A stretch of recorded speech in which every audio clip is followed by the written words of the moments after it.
Welcome to the Beyond Horror YouTube channel. In 2024, I managed to watch 82 films or short films within the horror genre. Join me as we rank them from my least favourite to my absolute favourite. I love campy, corny, independent horror films as much as the next person, but I really struggled with Crackcoon.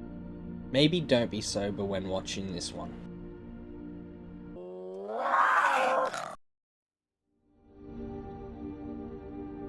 Camp Pleasant Lake had me feeling like ChatGPT had written the script. The kid from Stuart Little obviously needed to make a quick buck, and while I commend anyone for taking the leap and filming their own movie, the kills were uninventive and uninspired. There was none of that gore factor that we long for. Not even Bonnie Aarons could save this film.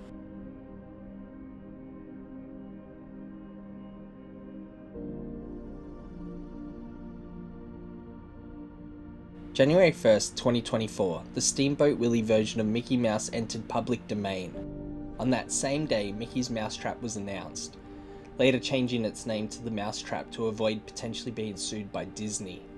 This film does feel like a bit of a money grab, and I don't know why I was especially disappointed by this movie.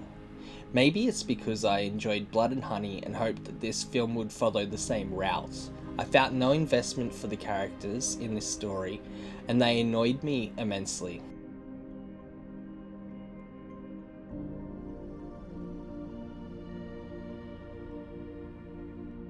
Jeffrey Combs, Danielle Harris, Tony Todd, David Howard Thornton, these horror icons all star in Stream. I was really excited to check this movie out, especially after I learnt that Damien Leone even did the effects for it as well. Stream is by no means a bad movie. This is just not the standard of film that I'd expect from this ensemble cast and the crew behind it.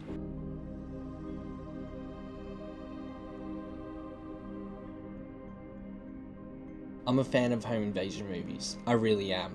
I also know how strange that could sound without context. For directors and writers alike, you have to create something vastly unique to stand out against the dime a dozen home invasion movies. With Followers, we don't necessarily get that, but with a running time of 73 minutes, you have a story that is concise. While there's nothing wholly original about Followers, I do give credit to director James Rich, who creates a film that never really feels bogged down. But I couldn't shake the incel vibes that this movie gave me.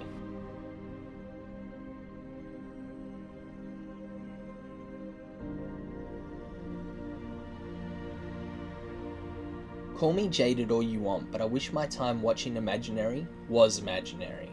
There was such a promising premise offered up by this movie, but it failed to truly deliver. Chauncey the Bear could have become an iconic modern day horror character, joining the ranks of Art the Clown and even Megan. Instead, this movie missed the mark, wasting its potential in the process. My experience with Never Let Go started off on a negative note before the movie even began. So what happened is that a friend and I decided to go see a movie on a whim. We picked Never Let Go, bought our snacks at the candy bar, and entered the cinema.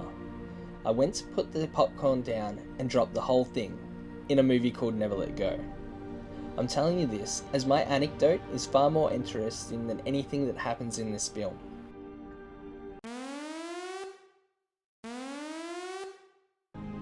Points deducted for what happens to the dog.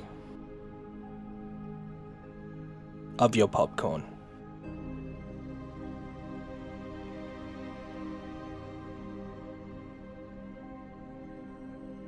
The excitement of seeing Alex Winter in a horror movie compelled me to give Destroy All Neighbors a watch. Unfortunately, in character you can hardly tell it's him. This movie deliberately oozes with music elitism and riffs on a parody centered around that.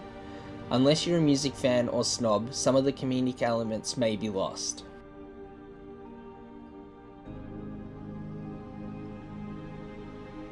We've seen Michael Biehn take on a T-800 and Xenomorphs, but we've never witnessed the action movie veteran go toe-to-toe with a red kangaroo. Until now. Rippy is stacked with over-the-top Aussie stereotypes. I don't know if the filmmakers were showcasing their sense of patriotism, or if they're just simply taking the piss. Rippy works well as a horror comedy, so get your mates around, crack some tinnies and chuck this on.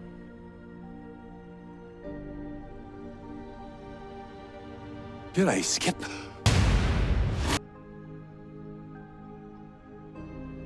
I think the true horror within All My Friends Are Dead is watching Gen Z try to navigate through life. I kid. This is just another movie where a serial killer acts out the 7 deadly sins on their victims. Except this one isn't directed by David Fincher, it doesn't star Brad Pitt, and it lacks any remnant of a decent plot. And I still have no idea who Jojo Siwa is. Thank you so much for watching my very first YouTube video. It truly means the world to me. I'm new to this, so please be gentle in the comments. Please like and subscribe if you enjoyed this video, and stay tuned for the future parts to this series.